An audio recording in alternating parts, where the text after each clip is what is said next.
And so that was the existing barn, which was made of 2 volumes. It was built in I believe in the mid 19th century, like end of 1870 something. And in the region, they always build with local stones, which are not great quality of stone. It's like this. It's a stone which becomes with the time quite porous, and because of the wind and because of the sea, because of the wind is like putting salt in the water and everything. So everything becomes very dirty and not in very good condition after a few years. So we had these 2 buildings, and the idea was to get rid of this part and to make a new extension here that would give a view towards the sea that you see on the other side. Um, I um, this is just I think it's important to show. So yeah, that's the landscape just around. Oh, so that's the view. Yeah, I mean that's That's the view, not from the house, but just like a couple of 100 meters away. Quite an impressive view. That's so great. Yeah. And then you have also this traditional fisherman hut, and it's a very lazy way of fishing. It's like you just put the net down and you just wait, and then sometimes you put it up, and they don't take a lot of fish. It's quite a funny. Yeah, it's a bit absurd as a way of fishing. Apparently because it's just not very efficient, but it's like that. So they just keep doing it. It's funny. But you have this traditional wood cladding on this small hut. This is more around, and you always have this small cliff, which gives a special sense to the place. And so you can see there in the background that there is this view on the water.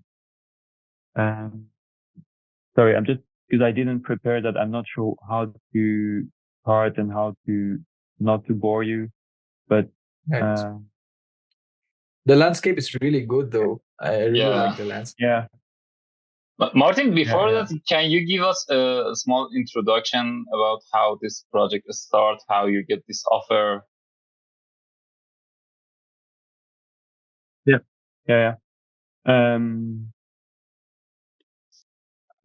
So what I can say is, basically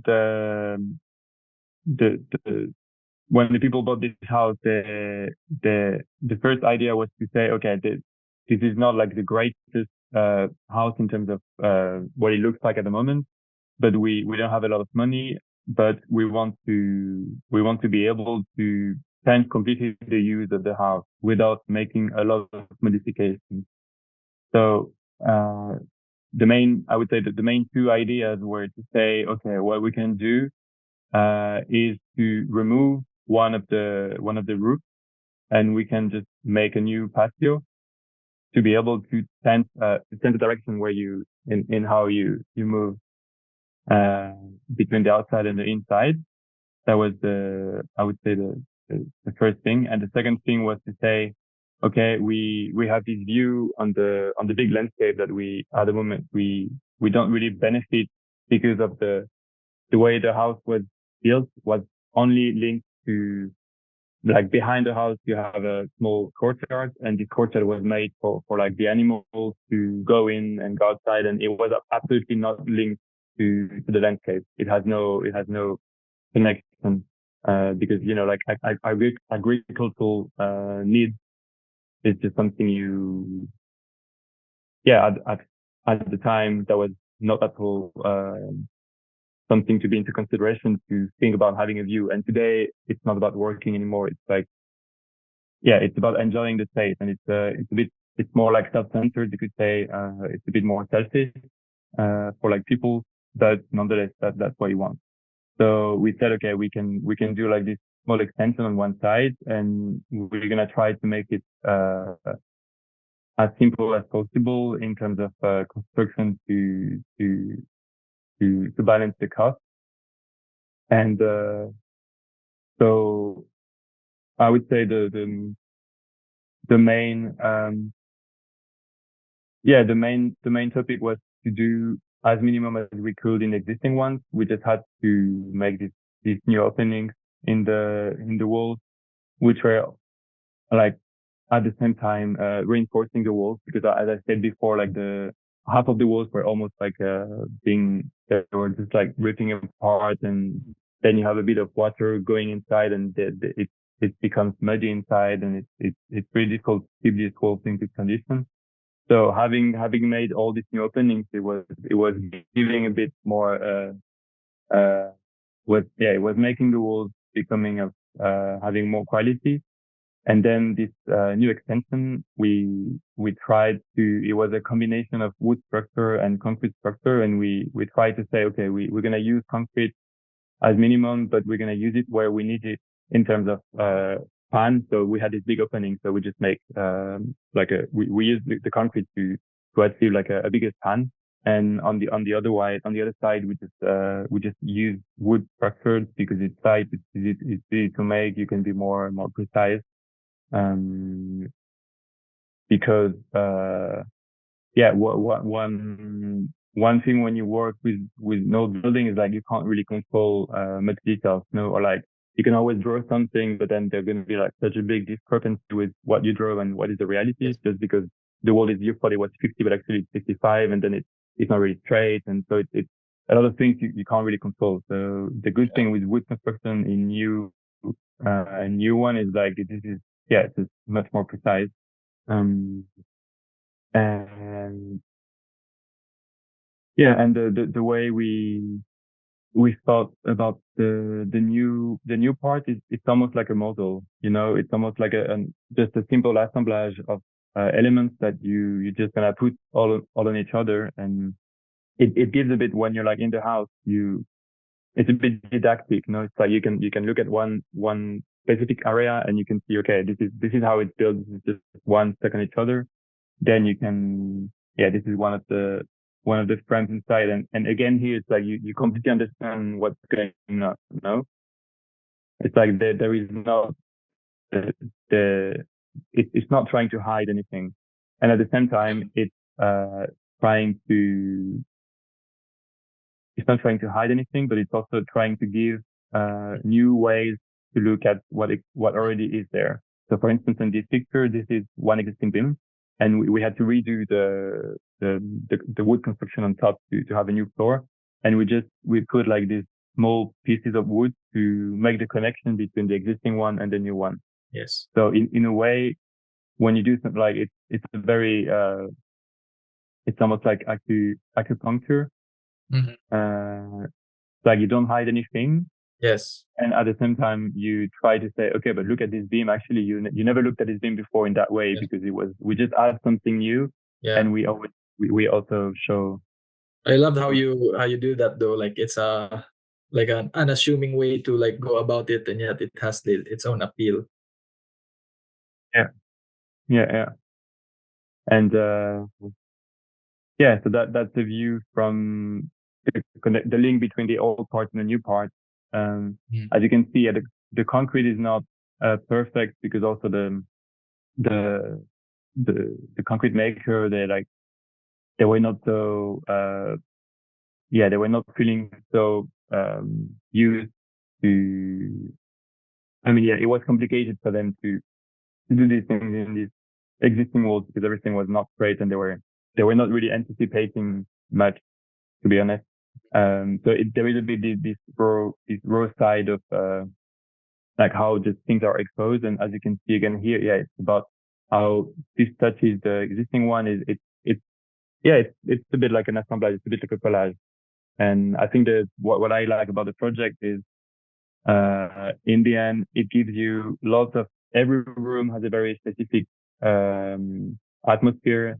You have this patio with this more like different lights, and it's also there is less wind there, so you can be there and you can you don't have the big view and you feel more protected. And you can always it's always about like how you look at one space and how you see the other one and how everything is intertwined. Yes.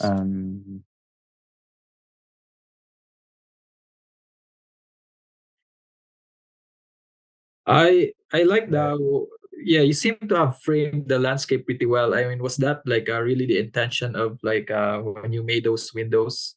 I saw in an image earlier where there were two windows that you it seemed like you perfectly that one. Yeah.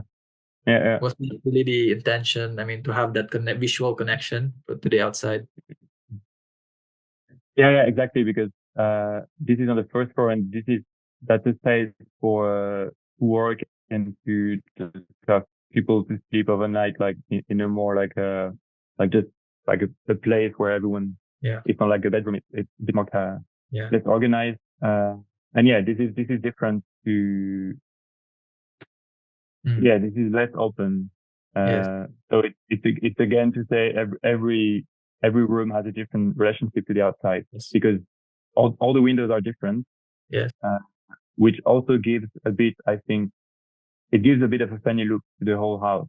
Like, to be honest, I was, like this facade, for instance, it took me a lot of time to like it, because I know it's almost like it has a funny face. It's almost like a big face with two big eyes. And the proportions are a bit weird. I think that to be honest, I'm still wondering, like, was it a good choice to make these two big windows in the middle and then these two other windows down in the back, not aligned? So I think once you're there, it gives this feeling of like everything is a reason to be, which is not just like a pure choice of aesthetic it's really about the exterior and what it makes to the inside. So I would say, in the end, I'm quite happy to have created a space which is which has a singularity in every room. I even love the can you go back to the image with the two windows that frame the landscape? Back a bit. That one. I even maybe for some, like maybe naturally architects want it to be too pristine, like the lines has to be straight, this window, the concrete has to be straight. But I like it, the roughness in here, and considering that this is located in a rural landscape, I think it makes a lot of sense now to make it like pristinely, like immaculately straight. I mean, for me it's its own beauty and appeal, and I really like it. Thank you. No, and also, I mean, some rooms we wanted to insulate it, so we had to hide, as you said, like the kind of the roughness of the existing, and some other rooms, as this one, we said, okay, we're just gonna leave it like that. It's gonna leave its own life. Maybe in 10 years, they're gonna change the walls and I don't know, whatever. So it was a way always to have a relationship to the existing. It's like not hiding, basically. Yes. I like the rawness about like the rawness of the approach. The raw.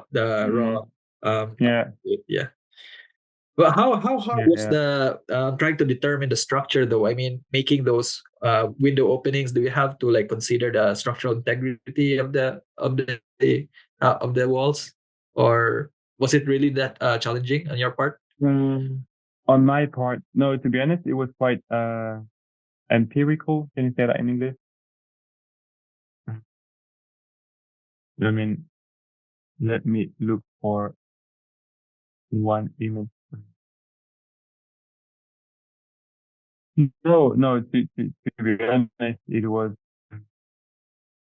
like the rest. I didn't have a structural engineer working in it, so it was just me and the contractor. Yes.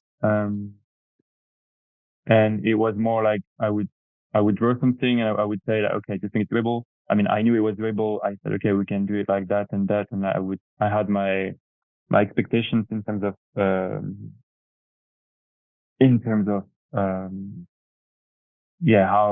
how the concrete should be, how the detail, because what you don't see maybe on the image is like the concrete is thicker on the outside and thinner on the inside. So it means the formwork was actually not straight, but oblique to have something not straight inside, to be able to open the windows a bit more. And this gave like a lot of complicated, issues with the contractor, but he did his best. It's also why, as you say, it's not pristine, is just because he did his best, let's say. But no, it was quite empirical. It was more like, okay, we're going to try to do it here and we're going to see, is it going to work? Is it not going to work? It was not like fully planned. So it has this like a craftiness about it.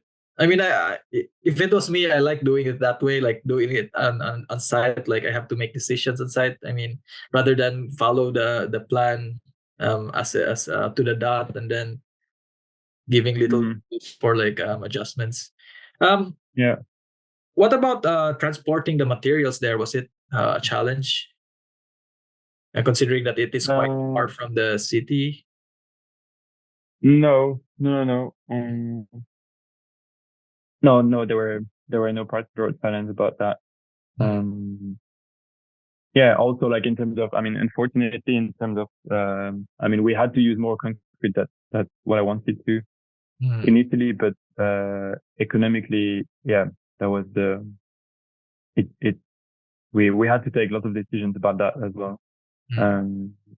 But yeah, the one thing I like is the kind of strengthness, and also in the scale.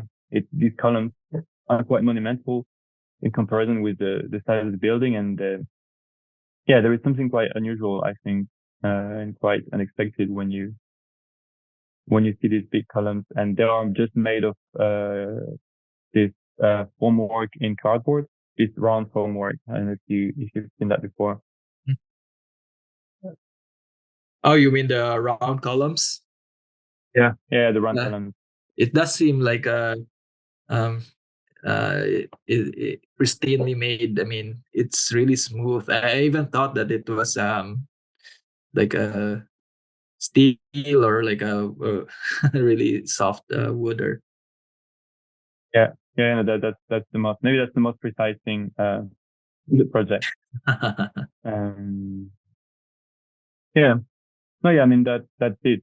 It's a small house, and in the end, yeah, what I like the most is, yeah, I think all the different routes that you can take, and during the day you can go in one place, you can go another one. When it's the summer, you can just leave everything open, and you can always feel yourself in one place. You're not like always, because the landscape is very rough and you feel very exposed on this big landscape.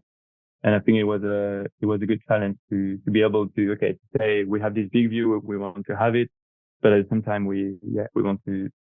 So it's always, I mean, in architecture, I guess it's always about like the balance between openness and closeness, between big and small, between rough and so it's always about this balance to me. Yeah. Maddie, do you have a question, Maddie? Yeah, Martin. What was the interaction and experience of client about this type of exposed concrete stone into interior? Personally, as an architect, we all love this type of designs, but in terms of clients, things a bit different here. So have you talked to them it's not after this? Yeah. Yeah, no, I mean, I didn't have to convince them so much. It was, I was lucky to be on the same page from the beginning. So yeah, that was more difficult with the contractor to convince him to, like, when you want to leave something exposed, there were so many places that would say, oh no, but we can make a smooth finish. We can just, we can cut the angle, and we can, they was always wanted to add their own way of doing the thing. And yeah, it was more difficult with the contractor than the client to reach the roughness somehow. And how much do you have to modify the structure of the buildings? Well, not much. I think we kept the roof. We had to change. We had to put new tiles, but the wood structure was quite in good condition. We just had to change a few of them, but if we didn't change that much. Yeah, all the walls we kept them. We just reinforced them in some places, and then with the new windows too. The wood, yeah, the wooden beams we kept. No, honestly, we kept almost everything. We had to get rid of the floor. Uh, in some places, it was only this muddy floor for animals. So yeah, it was a bit of demolition, and in place of the extension as well was like this kind of not very like this. Yeah, it was this building here which was added in the like maybe 40 years ago, and it was just made of concrete blocks. So this we just put it down, and we put the extension before in the same place. So as you can see, it's not we didn't even clean it, to be honest, the wall. So we got rid of the roof here. We demolished a bit of a wall here, and then all the rest we kept basically. Yeah. Great, that's really right.